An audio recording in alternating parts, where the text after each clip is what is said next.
পাখিরা কেন বাচ্চাদের মল খেয়ে ফেলে? এটা কি নোংরা অভ্যাস, নাকি এর পেছনে আছে প্রকৃতির এক আশ্চর্য স্বাস্থ্যবিজ্ঞান? প্রথম দেখায় বিষয়টা খুবই অস্বাভাবিক মনে হতে পারে।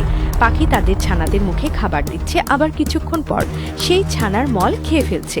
মা বা বাবা পাখি অনেকেই ভাবেন এটা বুঝি পাখিদের বুদ্ধিহীনতা বা প্রাকৃতিক দুর্গন্ধপূর্ণ আচরণ, কিন্তু প্রকৃতপক্ষে এই কাজটা পুরোপুরি বিজ্ঞানভিত্তিক এবং এতে লুকিয়ে আছে প্রকৃতি নির্ধারিত পরিচ্ছন্নতা, নিরাপত্তা ও পুষ্টির দারুণ ব্যাখ্যা। প্রক্রিয়াটি বোঝার জন্য আমাদের প্রথমে জানতে হবে ছোট ছানাদের হজম শক্তি থাকে খুব দুর্বল। তারা খাবার খায় কিন্তু সবটা হজম হয় না, ফলে তাদের মলে রয়ে যায় অপচয় না হওয়া প্রোটিন, এনজাইম, এমনকি ব্যাকটেরিয়া নিয়ন্ত্রণকারী কিছু উপাদান। পাখিরা এই মলকে বলে ফেকাল স্যাক, একটা পাতলা ঝিল্লিযুক্ত আবরণে মোড়ানো মল যা দেখতে অনেকটা ছোট বলের মতো।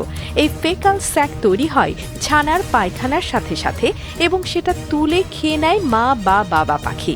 কারণ এতে শুধু অপচয় রোধ হয় না, বরং বাসার আশপাশ পরিষ্কার থাকে এবং শিকারী প্রাণীদের নজরেও পড়ে না যে এখানে নতুন ছানা আছে, কারণ ছানার মলের গন্ধ অনেক সময় শত্রুপক্ষকে দিক নির্দেশনা দিতে পারে, আর তাই সেটি সরিয়ে ফেলাই নিরাপদ।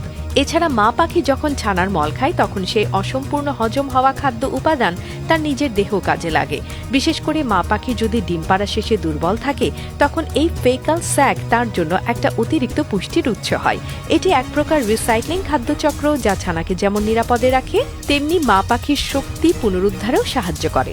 এটা দীর্ঘ সময় ধরে চলে না, সাধারণত ছানা যখন ছোট থাকে তখনই এই অভ্যাস দেখা যায়। ছানারা বড় হয়ে গেলে এবং পুরোপুরি হজম শক্তি তৈরি করে ফেললে তখন তাদের মলে এমন উপাদান আর থাকে না এবং পাখিরাও তখন আর খায় না, বরং তখন তারা সেই মল ফেলে দেয় বাসার বাইরে।